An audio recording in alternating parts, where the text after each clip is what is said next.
যিদিনা মই প্ৰথম জুবিন দাক লগ পাইছিলোঁ সেইদিনাখনি মই ডিউটিতে লগ পাইছিলোঁ। মোৰ ডিউটি আছিলে আৰু জুবিন দা শেষৰ দিনাখনিও মই খবৰটো ডিউটিতে আছোঁ, মই ডিউটিতে পাইছোঁ। যেতিয়া মই ডিউটিত থাকোঁতে মোবাইলটো চাইছোঁ তেতিয়া মই দেখিছোঁ জুবিন দা মৃত্যু বুলি খবৰটো বিয়পি পৰিছে।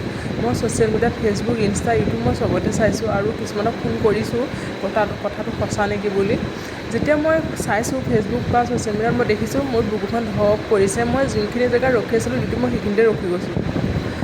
যেতিয়াৰ পৰা জুবিন দাৰ গান শুনিছোঁ, জুবিন দাৰ অনুষ্ঠান চাইছোঁ, তেতিয়াৰ পৰা সপোন আছিলে যে মই ওচৰৰ পৰা জুবিন দাক লগ কৰিম আৰু ওচৰৰ পৰা জুবিন দাৰ প্ৰগ্ৰেম চাম। আৰু সেই সপোনটো মোৰ পূৰণ নোহোৱা নহয়। যেতিয়া মই চাউথ চাইনাৰ মানকাছাৰ জিলাত কৰ্মৰত আছিলোঁ 2024 চনত 10 মাৰ্চ তাৰিখত তেখেতৰ তাতে প্ৰগ্ৰেম আছিলে। চাউথ চাইনাৰ মানকাছাৰ ডিষ্ট্ৰিক্টৰ কালাপানী আউটপোষ্টৰ অন্তৰ্গত পুঠিমাৰি বুলি এটা জেগাত তেখেতৰ প্ৰগ্ৰেম কৰিব আহিছিলে আৰু তেখেতৰ তাত লগ পাইছিলোঁ, তেখেতৰ অনুষ্ঠানটো চাইছিলোঁ। যিহেতু মই আছিলোঁ ডিউটিত, সেয়েহে মই অনুষ্ঠানটো মনে ভবাৰ দৰে উপভোগ কৰিবলৈ নাপালোঁ আৰু তেখেতকো লগ কৰিব নোৱাৰিলোঁ কাৰণ ডিউটি আছিলোঁ, ডিউটিৰ খাতিৰত। কিন্তু তেখেতে গান গাই থকাৰ মাজতে ড্ৰাম ছেট বজাইছিলে আৰু মই ডিউটিৰ মাজতে অলপ তেখেতে যে ড্ৰাম ছেট বজাইছিলে তাৰ ভিডিঅ' অকণমান ৰাখিছিলোঁ, মই ফেচবুকত দিছোঁ, আপোনালোকে চাগে দেখিছে। সঁচাকৈ আমি যে অসমৰ পৰা এটা সম্পদ হেৰুৱাই পেলালোঁ, ঘূৰাই পামনে আমি আৰু আমাৰ সম্পদক? মানুহবোৰে কিয় ইমান সকলো কথা ল'ৰা ধেমালি হিচাপে লয় আপোনালোকে কওকচোন। এইটো এজন আমাৰ অসমৰ সম্পদ বাহিৰত গৈছে, তেখেতলোকৰ দায়িত্ব আছিলে নে নাই যে আমাৰ সম্পদটো আমি ৰক্ষণাবেক্ষণ দিয়া, আমাৰ সম্পদটো আমি ভালদৰে ৰখা, আমাৰ সম্পদৰ সকলো দায়িত্ব, সকলো ভাল বেয়া খিয়াল ৰখা তেখেতলোকৰ দায়িত্ব আছিলে নে নাই? যদি তেখেতলোকে জানিছিলে তেখেত এজন অসুস্থ, তেখেতলোকে তেখেতলোকৰ দায়িত্বটো কিয় নামানিলে? তেখেতলোকে কিয় দায়িত্বটো পালন নকৰিলে? কিয় তেখেতলোকে যে এটা বস্তু খেলা পুতলা লৈ গৈছে খেলিব দিছে, এনেকৈ কিয় ভাবিলে? তেখেতলোকৰ দায়িত্ব নাছিল নেকি আমাৰ সম্পত্তিৰ ৰক্ষণাবেক্ষণ? এতিয়া কোনে আমাক ঘূৰাই দিব? এতিয়া অসমবাসীয়ে কান্দিছে, সকলোৱে কান্দিছে জুবিন দাৰ কাৰণে, তেখেতলোকে ঘূৰাই দিব পাৰিবনে বাৰু?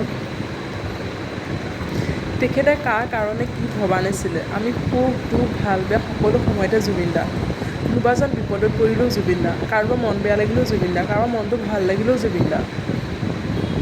তেখেতে কাৰ কাৰণে কি কৰা নাছিলে? আৰু তেখেতৰ মোৰ এটা কথা বহুত মনত পৰিছে। তেখেতে যেতিয়া প্ৰগ্ৰেম কৰিছিলে তাতে পুলিচসকলে ডিউটি কৰি থাকোঁতে তেখেতে কৈছে পুলিচসকলেই মনে মনে ৰখি আছে।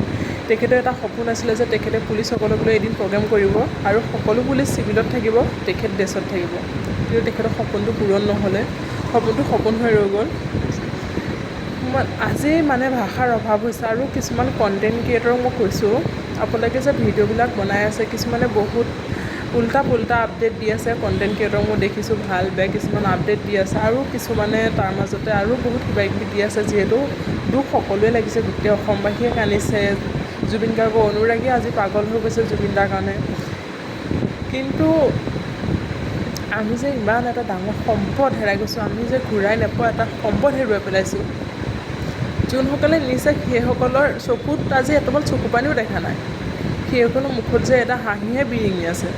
কিন্তু জুবিন দাৰ কাৰণে যে অসমবাসীয়ে কান্দি আছে, আমি কেতিয়া ঘূৰাই পামনে জুবিন দাক?